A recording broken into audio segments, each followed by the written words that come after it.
welcome to this edition of the First Aid Show. We get quite a lot of questions from people from time to time on the courses, and a lot of it is when do I call for help? And we discuss calling the emergency services out.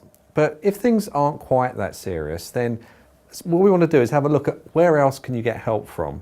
So if you're dealing with a family member or a friend who's ill or has had an accident, where can you get help from? We know you can dial 999, but the ambulance service is not there for every single problem.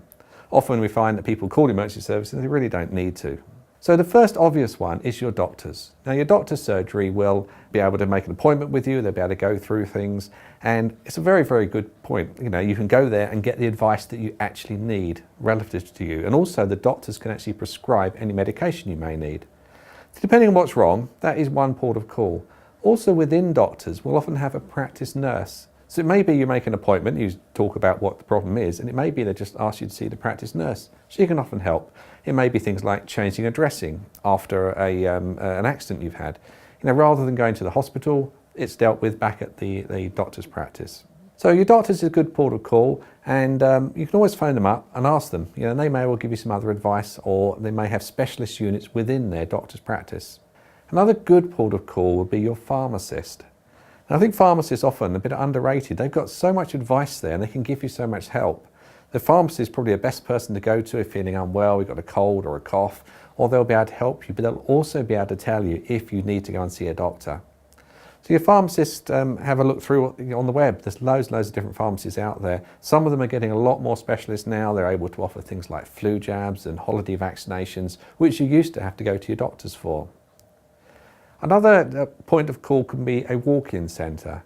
Now these are the sorts of areas where you can literally turn up maybe from 7 in the morning till 8 at night, and you just turn up and you're seen by a doctor or a nurse, whichever the problem is, and these are ideal. If you haven't, in an area maybe where you're at work, often the walk-in centre is the easiest one to go to. So you just turn up, have an appointment there, or you just turn up and wait and be seen next.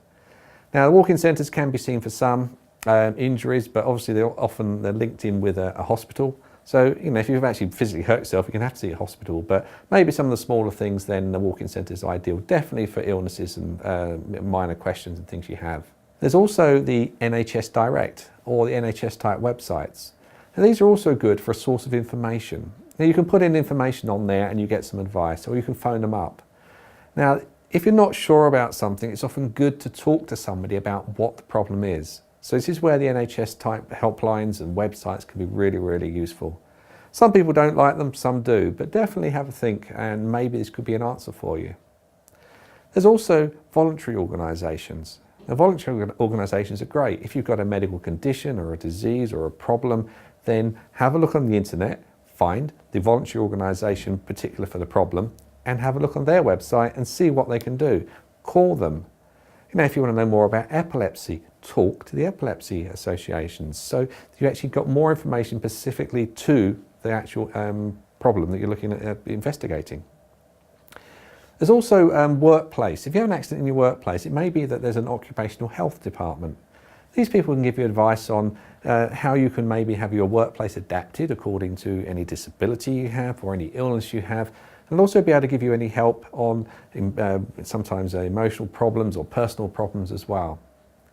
Now, other areas you can get help are things like osteopaths or chiropractors. Now these are often a really good point of call to go to with back or joint or any other problems like that. If you have a bad back and you go to your doctor, they're not really going to be able to do an awful lot for you, but an osteopath or a chiropractor will. They'll be able to manipulate your back and hopefully you'll be on the road to recovery a lot quicker. There's also other things which are alternative therapies. There's loads and loads, far too many of these to actually mention here. But there's things like hypnosis and there's herbal remedies and things like this. Now, any of these, do your research, work on recommendation, and if in any doubt at all, talk to your doctor. This is where the doctors can help really well.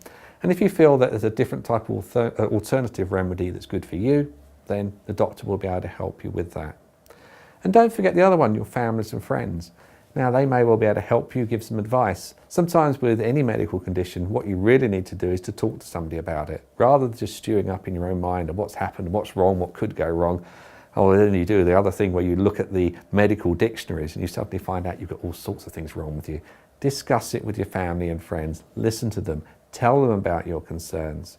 So all of these organisations and these groups of people are there to help you. So if there is any medical problem you have a look through what best service is available. Definitely if you've got a major problem, then 999, call emergency services or go to your casualty department and your doctors, but there are lots of other sources of information should you need them.